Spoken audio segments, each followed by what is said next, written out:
Welcome to the Affirming Village podcast, where we center neurodivergent voices, affirm diverse ways of being, and empower families, educators, and advocates with knowledge that truly honors the whole learner.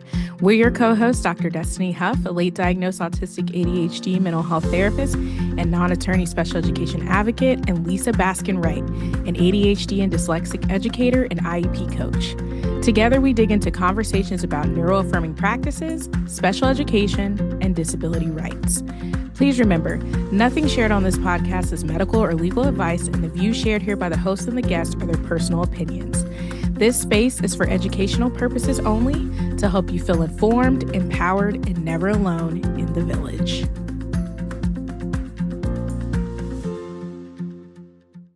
Today, we are talking about home to school communication and why it's about more than just updates. It's about trust, safety, and partnership between families and school teams. This is especially important for our non-speaking, minimally speaking, and unreliable speaking learners, which some people still use the term nonverbal, but a lot of individuals in the neurodivergent community have mentioned that they prefer non-speaking. So if you hear that, that's what we're referring to, just for that reference. When a learner can't reliably tell you about their day, communication between home and school becomes the bridge that protects their needs, safety, and dignity. We'll talk about what helpful communication looks like, communication that shares context, not just problems, and supports consistency across home and school. Because school communication doesn't just share information, it has an emotional impact. It can support regulation and trust, or it can increase anxiety and stress for both the learners, the parents, and the school team. For families, the way schools communicate can shape how safe it feels to send your child to school each day. And for learners, especially those who are non-speaking or minimally speaking, how adults talk about them matters, even if they're not the ones reading the messages. And for staff, it can be a way to really understand the learner you're receiving that day and their capacity and how to support them, which can make it a better day for everyone. Absolutely. So, in this episode, we're breaking down why intentional, compassionate communication is essential. Because when home and school communicate well, we're not just exchanging information, we're supporting the whole learner and the whole family and the whole IEP team. That is correct. Let's get into it. So this is actually, I'm gonna throw it back over to Lisa to start. This was a topic that she was like, we definitely should address. And as somebody who has had a lot of communication notebooks and logs and things as a parent, I'm definitely passionate about the home and school communication and feel like it is so key to supporting neurodivergent learners. Yeah, no, absolutely. And I think there's so many ways to kind of think about this and conceptualize like what it should look like and how to engage this conversation with teams. Because I think that sometimes when home to school communication is brought up, the team almost becomes a little bit defensive. Like, oh gosh, this is one more thing I need to do. And they see it kind of as a burden or like an additional task. And they're not necessarily recognizing the benefit to the learner, to the family, to themselves. And so, sort of what's the starting point? How do we even start this conversation, right? It feels like it should be something that's like totally not controversial. And yet, oftentimes when we lift it up, I feel like my cousin uses the expression like we're walking in stilettos on eggshells. Like it like oddly enough feels like one of those kinds of moments because it often is received as I am spread very thin. Please don't ask me to do anything else. So I think it's really important we kind of name that and then talk about like what it could look like and how to even start the conversation. Um, Yeah, 100%. And the first IEP meeting, I told Lisa about this, and this is early on in our friendship. I got yelled at by like a supervisor because the parent just wanted this communication log, and their learner was an unreliable speaker and was like navigating the AAC process. And I got yelled at by a supervisor in the IEP meeting that was just basically like, you know, my staff is already doing everything they can and da da da da da. And the team, so the educators themselves actually had to like rein the conversation back in on like a whoa, like let's talk about some great things about the learner. But you're 100% about that. I think that again, sometimes in this instance, it's that pride, right? We talk a lot about ego and pride at the table. And I think sometimes when you start opening up that line of communication of like, let's have something going back and forth, instead of seeing that as a way to bridge the gap and to have meaningful collaborative communication about what is going on with this learner, it is perceived almost as trying to catch someone in not doing Yeah, something or catch someone in a lie. And an example I'll give is that my son has a diagnosed sleep disorder, and this is known. Um, and so in the past, that would lead to a lot of dysregulation in the school setting. sure. And so we got to a point where we were just like, look, we're just gonna communicate and like have a delayed start because and I was willing to take any kind of punitive consequences that came with that, right? As far as like tardies and stuff, because I knew an extra 30 minutes of sleep and what it really would be is we'd give him an extra hour, which would actually only impact him missing 30 minutes of the initial start of his day. And that alone resulted in a more regulated day. And so, but one of the things that his teachers noted was like, that was very helpful for us.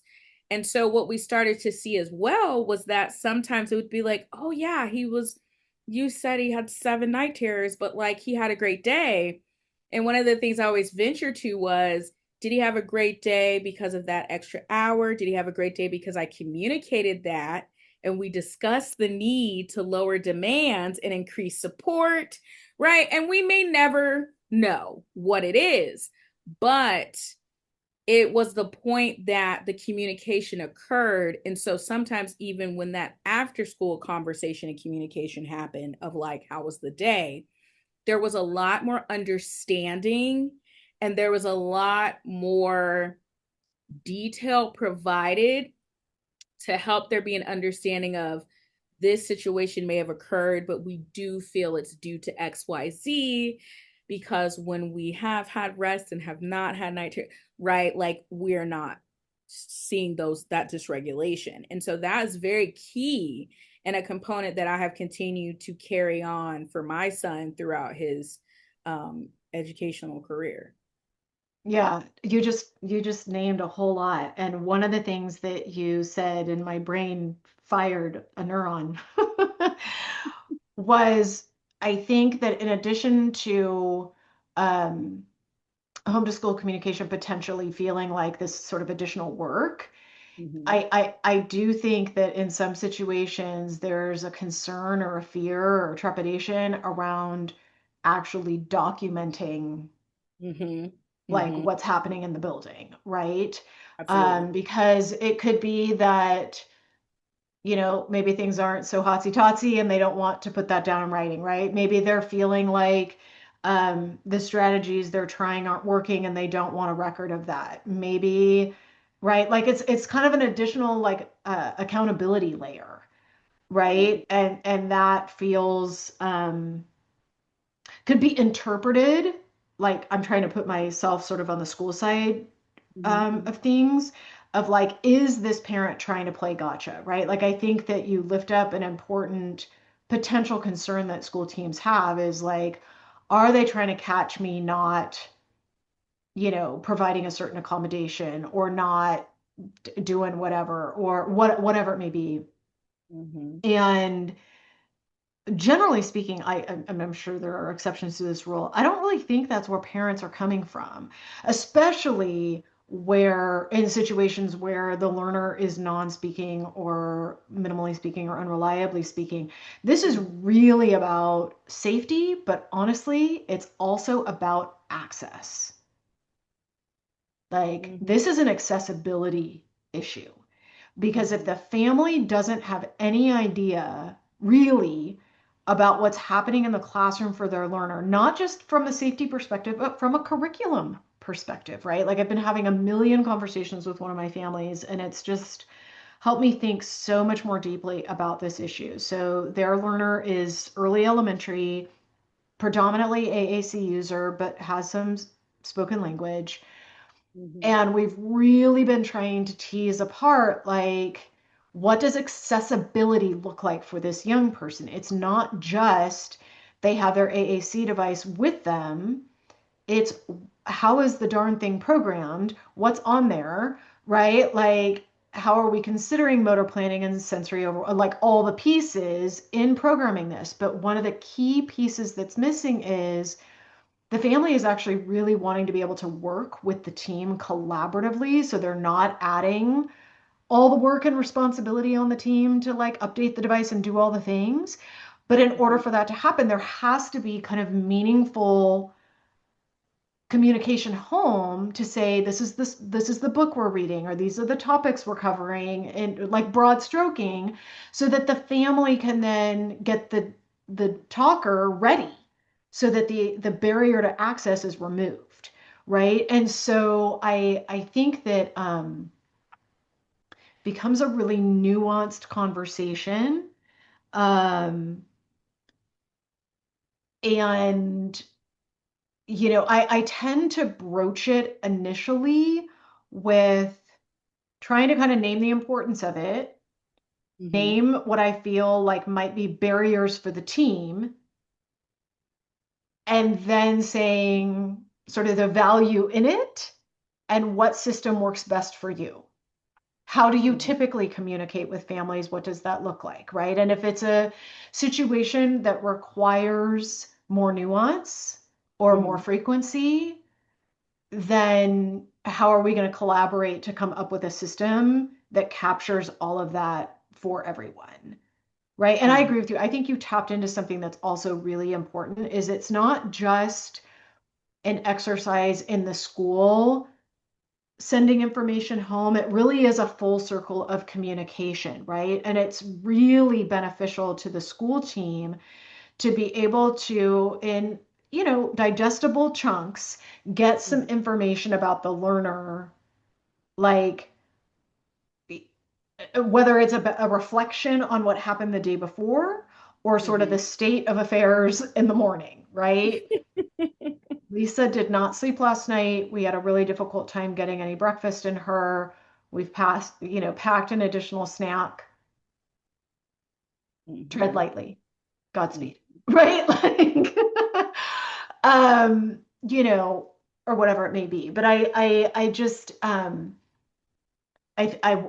think you tapped into that really important piece of like some of that hesitancy, really could be just a misunderstanding of the ask. Right. Absolutely. And I like how you pointed it back to that documentation piece, and because I think that's very important too. And I will see that where it's kind of like rough day, try again tomorrow. Then we already know that this learner has moments, let's say, where there are elopement or physical instances, um, person to person contact instances, right? And so then when there's a conversation verbally with the parent, right, maybe all that is relayed. And sometimes I'll see parents get very frustrated because they're like, well, why didn't they just write that down? Why did I have to ask? And I do think some of that comes back to that documentation fear. Also, when you have that situation of where you're in the IEP meeting, um, and it's a situation of like we're getting into more detail about things, and it's like, oh, and this has been happening for long periods of time, and we weren't aware and we weren't discussing it. And so one of the things I say too is that home to school communication can prevent these IEP meeting requests that are requests simply because, as a Right. parent, I want to know what's happening. And then subsequently, you'll hear all of these things being named. And for some learners, and I've been that parent on the other side of that, it's a laundry list. And then it's like, well, how do you handle this at home? Or how do you do this or that? And it's like, this could have been discussed in home to school communication. And the other side too is, even if you have a learner that is speaking, right, that does have a lot of receptive and expressive language, when they're younger and their timelines are off, right?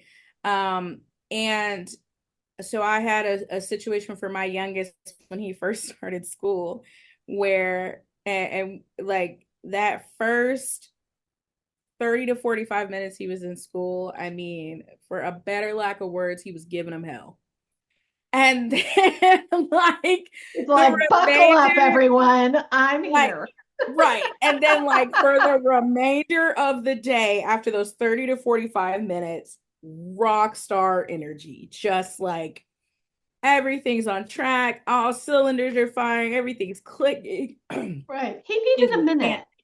right. And so one of the things I had told them early on, because his category was speech and language, was that I got this IEP because of the dysregulation, the struggles with transition, the suspected ADHD. Like I was very clear about this. And so that was just a transition issue. And so once, and what had happened was the special educator at the time was his brother's old special education teacher, because they had certain grades, and my kids are only 2 years Right. apart. And so my son, his brother, moved on to the next special education teacher because they had K and 1, 2 and 3, and 4 and 5. And he got her. And so she was familiar with me and dad. She knew how we operated as parents. She knew us. So she went to the general education teacher, was just like, have you talked to mom and dad? Like about what's going on? Like, do you have any insight? Like, she's like, because they're pretty receptive. And I will say, it really did take the first half of the school year um to get anything situated concrete, to actually get a communication log going, all those things. And then it was a shift. Sure. And, and this was a situation where this teacher had been teaching for a while. She had gotten used to parents maybe not being as receptive. We have like a joke in military world that, a lot of educators at schools where there are military learners put up with a lot of shit because one of the parents, at least one of the parents, is a service member, and they can't drop Sure. everything and come to the school, and they can't, and so there's this perception of like, figure it out, and then if you have to, contact a parent. And so Yeah. she absolutely had fallen into that mindset and view. My husband's officer. So if you're familiar with military life, again, that's another layer of kind of like this mystique, untouchable crap. It's a whole thing. So I absolutely am sure like her experience in working in the setting with certain individuals had made it like, Sure. there's nothing we can do. And once we started that conversation, that communication, and I was like, she's like, this happened. I'm like, okay, I can talk to him about this. I can ask him what's going on. I can ask him da da da da da. Um, and by the end of the year, she said, hey, like high five. Like she's like, we made it. She was like, it started out rocky. She was like, but it ended up great. I learned a lot because he taught her some, like he was the kid that taught her some lessons. But subsequently, like that communication though, that was a situation when we talk about those different situations where she just, her experience and prior experience with other parents and the dynamics of the environment prevented her from feeling like she could communicate with us, Yeah. even though she had this special education teacher saying you can communicate with them, like they will. But Right. she had to get past that for herself. And I give her credit because she was going to the special education teacher though. She was going to her saying, I know this is a learner on your caseload, like help me help him. But she wasn't having that communication with us. And the special education teacher, thankfully, in having that relationship with us from the year prior, knew that was really the way to bridge the gap, because the Right. special education teacher wasn't seeing the same issues and behaviors that the gen ed teacher was seeing. So it also was Right. another disconnect in like, I'm not having these issues when he's in my classroom, right? Right. So then by having that communication, we were able to tease out those particulars. We were able Right. to see where the disconnect was, where the issue was, and where to tweak support. And this was even a situation where I was like, do we need a behavior plan? And they were like, no, we need to just tweak his support. And Right. then we can revisit that if that's necessary. And this was a situation where they weren't putting me off. This wasn't like a trying to punish him and set us up for failure situation. They genuinely were just like, we see where the disconnect is on our end, and we need to address that before we consider going to that step. Right. I think you named something so important though, and that is how the sort of school culture or the district culture or like the military school, right? Like whatever it Mm-hmm. is sort of informs this, right? Like I've been in meetings where typically, and Destiny can speak to this as well, like when you bring an advocate, there's typically somebody from the district office that's present, right? So you've got like kind of a higher level district office person that's there. And sometimes they feel like a sense of responsibility to kind of protect staff, right? And the staff's bandwidth. And Mm-hmm. so if there's sort of a culture within the school environment that like our teachers are doing enough and I don't want to add anything to their plate, that they'll kind of step in and be a little bit of a resistance. Mm-hmm. And so you're fighting a culture, not necessarily just an individual person, right? And even if you've got a teacher that thinks you're being reasonable and wants to do the thing, it doesn't change the fact that they're existing within a network that isn't necessarily like appreciating the value. So if you take it to then the documentation piece, because I do think this should be written as an accommodation, because then Mm-hmm. we're Mm-hmm. beholden to doing it, right? We're not relying on a wonderful human going, yes, I agree with you and I see the value and let's do the thing. We're having it actually documented that we have a home to school communication system that occurs daily and it looks like this, or occurs weekly and it looks like, right? Absolutely. Um, but I think that that's really important that none of this exists within a vacuum, Mm-hmm. right? And I think that what in the example you just shared, there was maybe some hesitancy initially because that Mm-hmm. wasn't what she was used to, and she was functioning within a system where that probably wasn't encouraged. In fact, the opposite was probably encouraged, right? Like these are families dealing with a whole lot, and it's quite possible one parent isn't even, at home. They could be deployed, and so then we're putting a lot on whichever parent is at home, and like we got to figure our stuff out in the building, right? So they were building potentially collegiality. You go to your colleague to get support, Right. but it's missing a key piece, even though I think it's coming from a good place. But as you were also talking, I was thinking about, I have a couple of different situations. One with a learner who's got access to spoken language, has mouth words, um, and becomes highly dysregulated in the classroom setting. So there's a quote unquote lot of behaviors. Mm-hmm. And then I'm Mm-hmm. thinking of another young person that is non-speaking, minimally speaking, has a couple of words, but minimally speaking, and really has some, or starting to see a little bit of an uptick in that externalized stress response. Mm-hmm. But what we're really seeing more in that situation is isolation, Mm-hmm. and um, they're just not accessing the learning um, because they need additional support to kind of get on in there, right? And in both cases, I think the teams are lovely and willing to engage in daily communication with the family or routine. Right. Yeah, Right. it's daily in both situations. But in the situation with the learner that's being seen more as a behavior problem, and I'm just going to name it, he is a young Black boy, and mom is like not having it. In the other case, it's a young white girl.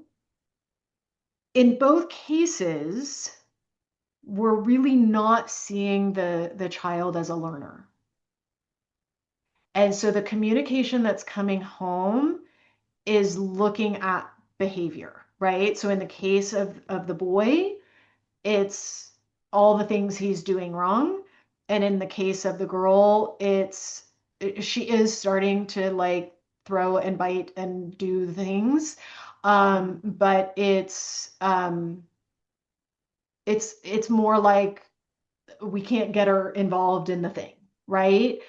And in both cases, it's like, how do we help tweak this so that I'm as gently as I can helping you see my child as a whole human? Mm-hmm. And so in the case of the young black boy, we had to communicate to the older than me white teacher who'd been doing this for a long time, right? Don't you love it when you get to hear that in a meeting? I've been teaching for, and I'm like, I don't care. I mean, I do and I don't. But anyway, she needed to get the feedback of what it felt like from the mother's perspective to every single day get a laundry list of all the things her son, quote unquote, did wrong, Mm-hmm. right? And the same kind of thing was kind of happening on the other side, except in a softer, gentler kind of way. And so we essentially, in the case of the boy, I drafted like 6 questions, really simple, straightforward questions that we would like the teacher to answer every day. And so instead of her feeling like she has to send this open-ended narrative that was really focused all on the negative, it was like we could capture some of the nuance of the dysregulation for sure. But can Mm-hmm. we also start to look at access to learning? Can we include this young person's voice and Mm-hmm. bring some of his kind of reflection into it? Because I think that the teacher, as I'm sure well-intentioned as she is, needs her window opened, right? She needs a broader scope and see this young person in his entirety. And then on the other side, um, it was the same thing. They're really focused on communication and access to learning. And so and there's a calm down corner in the room, and they were very nervous about how that space was being used and if their child was sort of isolating in there for prolonged periods of time and almost being forgotten about because she's quiet, obviously quiet. And so we were able to kind of tweak the home to school communication so that we were capturing more of their day, but also broadening the lens of what the staff was looking at in terms of the Mm-hmm. learner. And I think that's an important piece that we can get kind of mired. Like a lot of times, the home to school communication you see for non speakers, it's like 3 or 4 little things with like sad face, neutral face, smiley face, and it's all very centered on behavior and it has nothing to do with access to learning. And so what it does is it almost becomes an exercise in confirmation bias and it's not really giving valuable information home and there's no sort of circle back to the team. Mm-hmm. No, and I like how you use two really very classic examples of what we see when you have a minimally unreliable or non-speaking learner versus one that has a lot of verbal language. And we know that a lot of neurodivergent learners, particularly autistics that have a lot of verbal language and spoken language and use mouth words, can often shut down when dysregulated and not access that. And so then that's the result of the dysregulation, labeling them as behavior issues because then it becomes a they are choosing to do this because they have the ability to communicate and they're not, blah, blah, blah, blah, blah. And you can Right. listen to any one of our other episodes where we mention like regulation and all those things. So I'm not getting to get into that. But I like how you had two very, you know, concrete examples in which we see every day. And I love how you talked about like the nuance and like how the communication goes. And you're absolutely right. before I knew what neuroaffirming was, before I became an advocate, when my son was really struggling and we pre-diagnosis, we didn't know what was going on. Um, I actually created a communication log myself. And because we were starting to see more externalized behaviors. And I was concerned, and we were concerned because we were like, we don't want him to hurt himself or someone else. And then so I like literally had check boxes, and it was like hitting, kicking, throwing, that like, because I was just like, I just want to know what is going on to where this heightened level of dysregulation was occurring. And like, what is the exact thing? And again, that's through the behavior lens, right? Pre-neuroaffirming. And so, but the other interesting thing with that was that he was never a safety concern to others. And so a lot of the things he would do them, but they would not occur in the vicinity of other learners. Mm-hmm. And staff was very quick to point out, like, he's not coming at them and he's not. And so that information even got our wheels turning. And we're like, okay, so then what is going on? So it's like he's frustrated and he's irritated, or he's overwhelmed, or he's Right. overstimulated. But he's trying to not hurt anyone else, right? And that was valuable information because Right. what was being told to us was not in line with the child we had raised for 5 years. And so it was like, Right. what is happening? And so, but then as he got older and as the communication grew, um, with him, we even went to where it's as simple as like, especially once he got the one-on-one, I will say, my oldest got his one-to-one. That made things a little easier for us, in that his one-to-one was able to communicate with us. And I was talking to someone about this the other day. I've seen where there's this weird thing where they don't want one-to-ones in pairs to communicate. I've even heard special education teachers say, yeah, we like, I've seen that too, where like my peers are like territorial over like what information is shared. And we know that that is because sometimes, good, bad, or indifferent, parents say it like it is. Like they're like, even if it's missing that nuance, they'll just be like, yeah, they had a horrible day. They didn't listen all day. You know what I mean? Like, in like the school is like, that's Right. the way to say that, but as a parent, I'm like, okay, now, like, even if that is upsetting to me, it's still like, listen when? Like, what was the request? What, like, I have questions to that. And so I think when you're talking about that home to school communication piece, the one-to-one, again, assisted in that I am able to talk to my learners one-to-one, which is very helpful because they're the one with him all day. My youngest does not have a one-to-one. They do have pairs that are specifically with certain learners for push in and pull out. And so sometimes that's the person bringing him out at the end of the day. Sometimes it's not, because like Sure. they're car riders. But he does have a paper. And every learner in the special education in the self-contained classrooms has a paper. Now his is, we don't have issues with toileting. We don't have issues with eating. We don't have those type of barriers. So that's on the paper though. And so I think about those families where that is a barrier.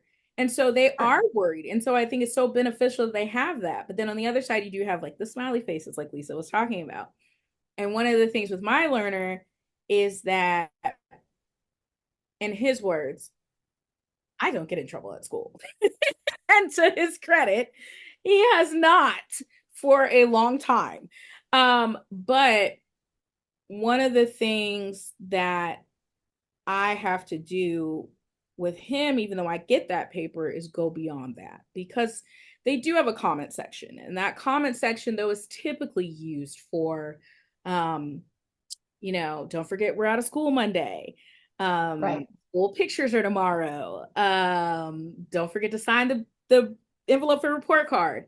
And so I, as the parent, have taken it upon myself where when I have the IEP meeting, I let them know if there's anything things that would potentially arise for my learners and how I will communicate that. And I subsequently asked them, what is their preferred method of communication? I had, for a long time at my children's last school, all the gen ed teachers used apps. Like, but they Yeah, used two different. that's common. There was like a Remind app and a Seesaw app. So I had both. Yep. Yep. And then in turn, though, the special education teacher, she used email. So she was like, just email me. So I do that with my parents too. I have them ask when they're like, communication is not happening, it's not going, and it's not, it's not back and forth. I say, okay, let's put that in there and see what is the preferred method of communication and what works for them. And then that is how we start that, because I'll even do as simple as dad's going to be gone for a week for work. And I'll send an Right. email and say, hey, dad's gone for a week for work, just making you aware. Because sometimes I'm stressed, that bleeds over to them. Maybe we're Sure. getting to school not as quick as we need to, or we're rushing, so now we're not regulated. But that's just something that I do to kind of facilitate that home to school communication. But I've also had years of practice where I've had to do that. And I really credit not even the quote unquote behaviors, but my son's sleep diagnosis. That's really what Sure. spawned me feeling like, even though that is not the same case for his brother, that it was a really good avenue to facilitating that conversation and to demonstrating that this is a collaborative process. I'm not expecting you to do anything that I'm not willing to do. Sure. Sure. Yeah, no, I'm hearing my own bias yell in my head. Uh-oh, uh-oh. So I think it goes without saying that I'm obviously a very collaborative person and like want to meet folks where they're at and all the things. But when it comes to learners who don't have the tools to be able to communicate what's going on to the family at home, I Mm-hmm. am not as flexible. And I don't Oh think yeah, I yeah. For men, don't not think that yeah, the unstructured email or the unstructured app cuts the mustard, right? Like to me, absolutely. you need it designed. It doesn't have to be lengthy necessarily, but there has to be a capture of some level of nuance that is going back and forth on the daily. So, you know, Destiny told me I could say this many, many episodes ago, but like it's why I, in large part, created those communication logs, right? And I Mm-hmm. just, it's probably expired in my stories now, and certainly will be expired by the time this episode comes out, whenever it comes out, because we record a few weeks in advance. But just this horrific, awful, awful story came across my feed, and I reposted it. And I know this is not happening all the time at this kind of extreme level, but it does happen. There was a learner with unreliable communication who became dysregulated, an 11-year-old autistic boy, and the staff put him in kind of a makeshift like seclusion area with straps, so he was restrained by Oh gosh, mechanism. yes, yes. And the learner became incredibly dysregulated and was banging his head repeatedly on the ground. And at some point, and was repeatedly asking for mom and denied and ignored. And at some point, they called the mom and said, you know, his behavior has been poor or whatever, right? But no mention of the banging of the head and no mention of the being restrained and secluded. And, you know, a few days later, his you know, he was lethargic, etc. She ended up taking him to the emergency room, but she didn't have the information about the head trauma to share. And horrifically and unspeakably, this young child died in his sleep a few hours later. And all of this information about the self-harming behaviors, or really stress behaviors, and them treating him as if he was subhuman, let's just keep it freaking real, was not communicated. And I'm sure in part it wasn't communicated because they wanted to cover their own asses. Um, but they were also relying on the fact that this young person didn't have the language to be able to communicate. He didn't have the tools to be able to tell his family what had happened. And he paid the absolute highest price. And it happens. And I wish it didn't happen, but there is abuse that happens. And I have had enough learners where they are self-harming, they are the target of abuse, whether it's from other peers or the adults, and it's not captured. And the family is left missing critical information. And I think that teams like it's just perpetuating a cycle of violence I can't tolerate. Um, And so, while yes, I think that I try to be extremely gracious and recognize that that's not the situation in most cases, it does exist. And families need to know, even if it makes you as the school team look bad, I'm using air quotes, if a young person is banging their head, if a young person is biting themselves, if they're, using a sharp object and stabbing themselves, if there is an altercation between your child and another child, and right, or they fell off a structure or got pushed off of a structure. I've had that happen where one, classmate pushed another classmate off, the very large structure, right? You have to be communicating that home. That is an incident report. And, and then of course we need to be having a conversation as to why the dysregulation is at the level that it's at and how do we help, right? But there are situations where safety is at risk, and we have to be communicating about it. And now, obviously, a situation where a learner dies is extreme, but it does happen.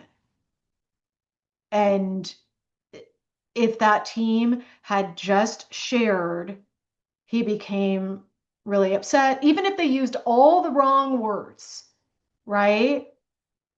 If they had just told that parent he was banging his head on the ground repeatedly and we couldn't get him to stop, even if they blamed him, right? Even if they did it all wrong, she could have gotten him potentially life saving medical care. And they didn't because they were trying to cover their own ass.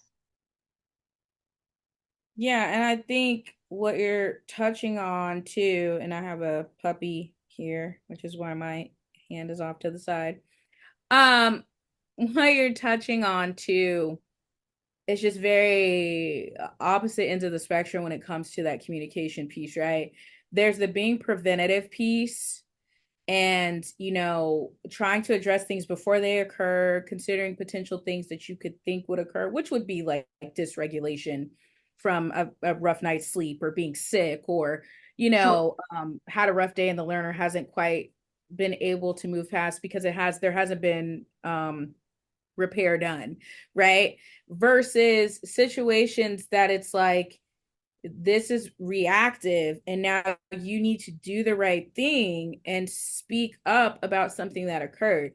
And 100%, there's situations that are, it's called like incidental or accidental, where there's like, let's just say a learner throws something or a learner is running and trips and hurts themselves, and communicating that versus a situation where you've intentionally put this young learner into this unsafe situation that is causing further dysregulation, which is resulting in something happening that ends up causing a loss of life. And someone somewhere is listening to this thinking, oh, extreme, or it's not.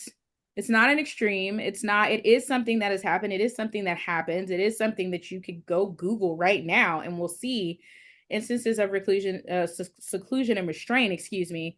And it's horrible. And I think that's also getting at, the importance of, and my dog is coming into the frame, the importance of, again, being honest too, though. You're talking about a situation where a learner's life was put in jeopardy and adults chose to save their own ass instead of do what would be right for the learner and the family. Right. And so, but also, again, you're speaking to something that we were talking about before we hit record, where I said that, like, if you have a non speaking, minimally unreliable speaker, and you don't have some type of communication between the home and school, that's bullshit. Because think of that, and it shouldn't take that, but think that as your child, your niece, your nephew, your grandchild, like your cousin, like you would want to know what is happening in their day, good, bad, or indifferent, and to work with children and say that you care about them and what happens with them, and to not have any way for their parent to know what their day consists of and what happens in their day is bullshit. Yeah, no, it is on every level. It is from a safety perspective, but it is from an accessibility perspective, and kind of back to the two examples I shared. It's because way too often these learners are not conceptualized as learners. Right. And so why should I be communicating to you about um, like what academics were doing or whatever, because whether this is conscious or not, and I know that there's a spectrum, right? I'm not trying to like attack anybody, but the general pathway for a lot of these learners is that they are segregated out at 3 years old, and to get them back into any kind of mainstream setting is damn near impossible. And Mhm. so they're using a lot of heavily modified curriculum, and they're right. And I'm not even going to go into all the weeds, but there's a million and one reasons why structured, streamlined, nuanced home to school communication needs to be happening daily for non-speaking learners. Like full stop. And it's a hill I will die on. There's too many. And I you said it earlier and it like tripped a wire and then got distracted and we went on to other things. But I just can barely tolerate the two sentences that are used most often when it comes to like communication home. Mhm. She had a great day, or not a good day today. Like that literally tells me nothing. Nothing. Zero information. She Zero had a good information. day because she normally might punch another student, or we will normally put her in the principal's office, but we didn't today. So that's a good day. Or didn't have a good day because destroyed the entire classroom, eloped, didn't participate in any access to education or instruction. Yeah, it's bullshit and it's a cop out.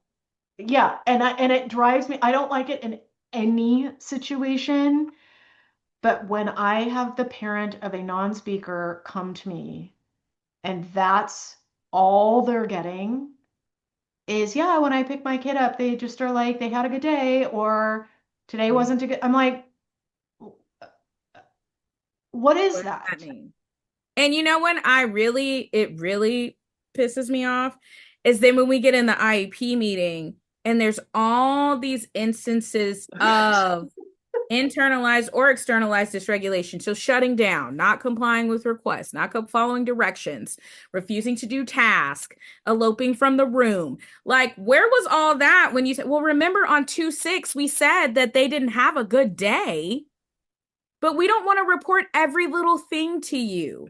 We don't want, and it's like, you're not reporting anything to me. So what do you mean? Like, I'm getting zero things. And Right, it, right. like, but no, It's so like when true. we talk about home and school communication, it's not just about filling out a paper. It's not just about checking a box. It's not just about saying whatever, they had a great day, they had a bad day, they had a good day, which I don't even like good day and bad day terms. It's Um, subjective. or the red and green bullshit. What it is it is again, my puppy's still here. It is the nuance of what you're communicating, but also identifying that too. I've had families where safety is an issue and concern, where there has been an incident where their non-speaker has tripped on the playground and come home with a bruise. And, parents are able to go back and like thankfully see this, confirm this, and everything's good to go. But it's like this wasn't communicated because they didn't communicate it. And so we identified like any scrapes, cuts, bruises, marks. Like we were like, that will be communicated. So we've identified specific things that parents are like, this is a hard stop. You will communicate this with us. And we've identified this is how it will be communicated. And it is because of situations like that. I've had learners who parents were like, they're super clumsy. Like they were like, they bump into things, we get into that input, right? That OT input. And so they're like, they will bump into stuff, but I still want you to tell me that. Like, why do I have to ask you where this new bruise arose? I've had situations where parents like, I don't know where this bruise came from. And the school is like, well, they had that when they came to school. And the parents like, no, they didn't. Right. And so it's like there's so many ways in which you have to have those conversations. And I think in that sense, when we talk about that there's always going to be a reactive point, and schools are very reactive. But you need to be preventive, especially for non-speakers, and say, hey, this is the communication plan we're going to set up. Like you said, add it as an accommodation into the IEP. And then that way, that facilitates that and prevents these instances of we don't know what was happening or what was going on. And now everybody's sitting around confused and honestly trying to cover their ass. Yeah, no, I had a situation with a non-speaking older elementary learner um, whose dysregulation often, played out as them like banging their head or hitting themselves, right? It wasn't uncommon for this young person to have marks on their body. And they also had pica. And so Mm-hmm. they really needed eyes on them because they were ingesting a lot of non-food Right. items, gravel, rocks, the, Yes. I leaves, had a learner sticks, all of it, right? the same. And there was a situation, they did not have a system, home to Mm-hmm. school communication system set up. And there was a situation where something had happened, I don't know, It where should this young be a person thing. had some marking on their face, and the school team decided that there was abuse happening at home and called CPS. CPS came, strip searched both the learner and their siblings, realized that like there was nothing, like there was absolutely no abuse happening in the house, Cause trauma caused major trauma. for the The learner and the family parents. was beside themselves. This is the only IEP meeting I've ever been in. I'm going to own this, where I lost my shit and the administrator had to end the meeting early. Because look, I'm a mandated reporter, you're a mandated reporter, all the folks in the room are mandated reporters. Nobody is saying if you suspect abuse, you don't call. Of course you do. But when you get it wrong, Own there's it. some repair that has to happen, Yeah. right? And so in this Absolutely. particular situation, the family understandably started taking pictures before and after school every single day because their learner did not have Exactly the what came tools to mind to me. right? Yeah. And Protect so they yourself. were noting day after day after day all of these different marks all over their child's body. They were not making accusations, but they were like, y'all just called freaking CPS on us. Like, how are we tracking self-injurious behavior? How are we tracking like all the things, right? Mm-hmm. And the answer over and over and over again in the meeting was, we don't know, you have to trust us. Get the fuck out of here.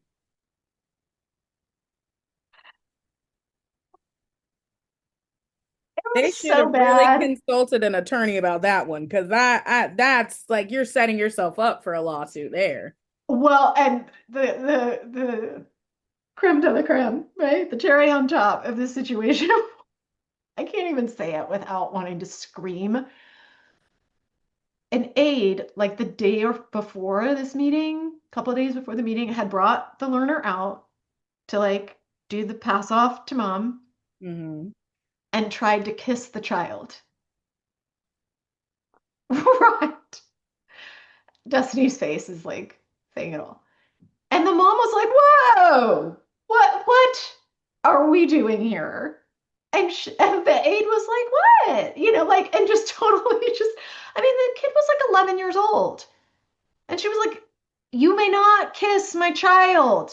Thank you." Right? And so we bring this up and they're just like, "Get over it." Like, they just wouldn't touch it. It was, I don't want to say too much more because I don't want to like totally disclose every detail, but like to say I lost my mind in all the IEP meetings I have been in, including my own, I was like, you have got to be fucking kidding me. And what was really sad is that I was trying to like keep my brain and body connected. And I brought up home to school communication and that we need to tighten it up. And we were starting to get somewhere until the program specialist decided that, like, I don't know, she didn't want anybody communicating with the family and decided to like pitch a fit. And then she went after me, which I was like, you do you. And then she started going after the dad.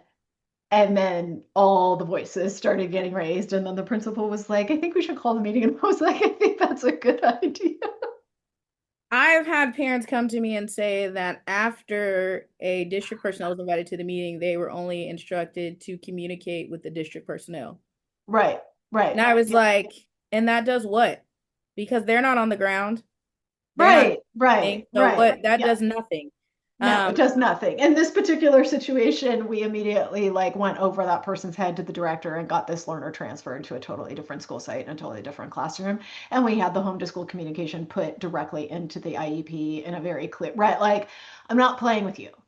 But it was an absolute clown show. I mean, it sounds like it.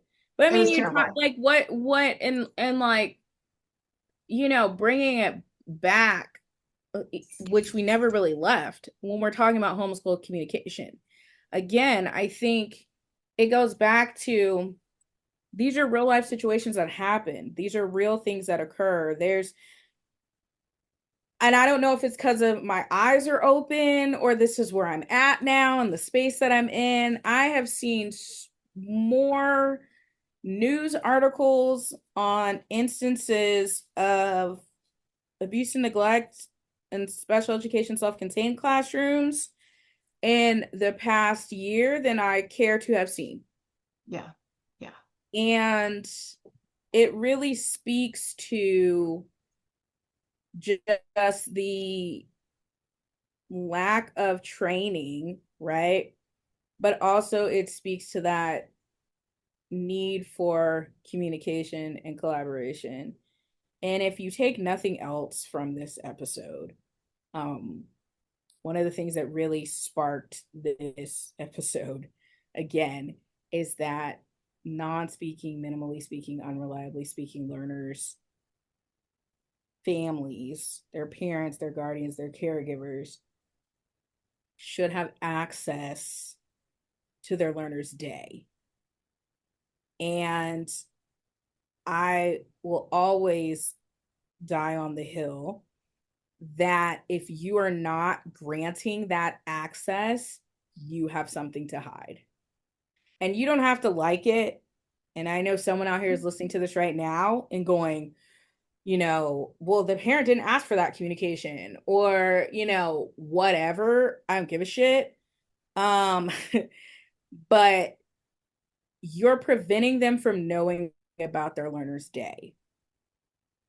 And as a parent, right, we all are like, send our kid off to school and there's anxiety or there's whatever.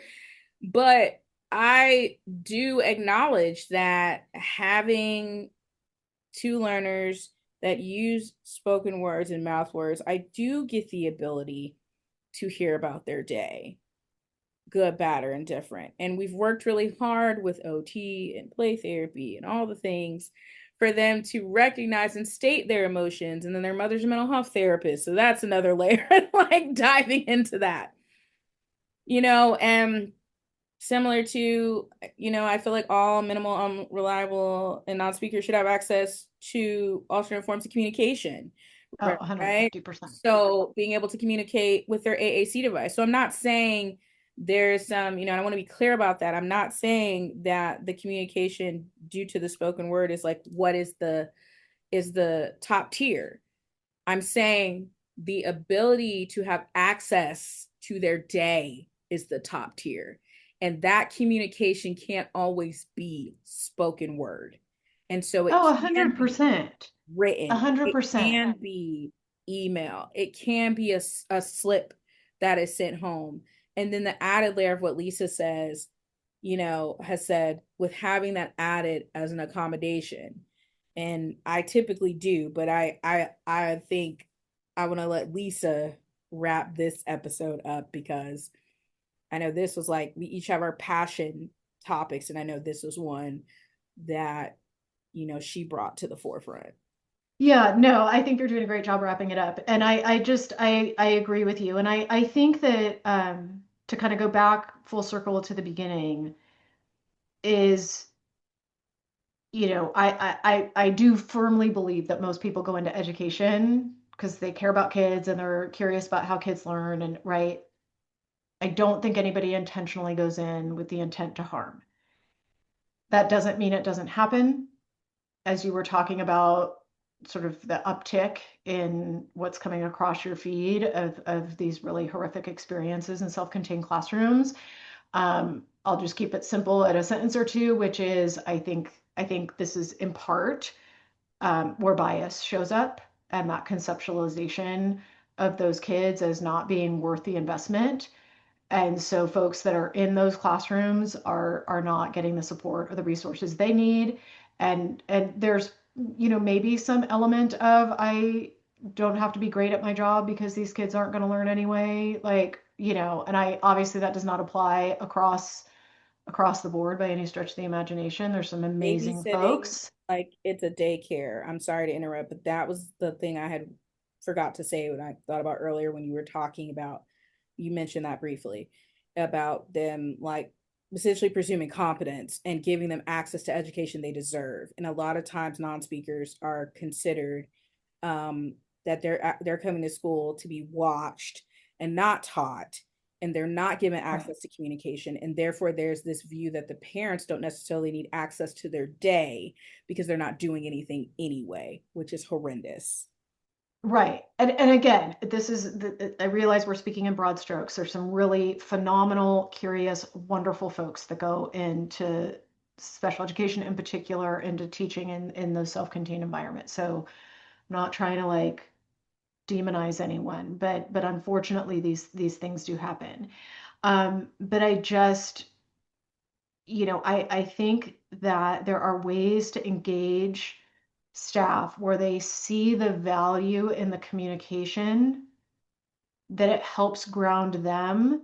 It helps ground them as a learner and a decision maker, right? Because they will have to take a pause to really think about what did this learner's day look like. And I think that it's really important that um, I say again, there's ways to capture this information where it's literally like a digital checklist, right? Like it doesn't have to be that I'm overtaxing all the things, right? There can be an area for a sentence or two, but my worry about open-ended communication is that it's not contained enough, it's not focused enough, and so we can really start to slip into these patterns where we're essentially like complaining about the child, or we're just breezing by the nuance of their experience, right? We're just not capturing it. And so um, I just think it's really something to consider and something to talk about. And I think it's important in all situations, but it's particularly so in situations where the learner themselves doesn't have the communication tools to be able to let the family know what's happening. Absolutely. So with Absolutely. that, you want it as an accommodation in your IEP. It can't just be a handshake deal with a kind educator because that doesn't stick. 100%.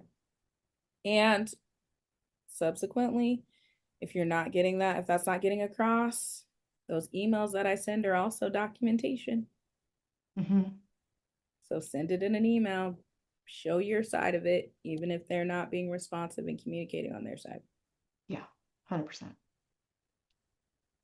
Well, We could probably do a part two on this, but I forgot to look at the clock when we started. So this is probably a good place to wrap up, and I'm sure we will be discussing communication with school teams in many forms another yes. day.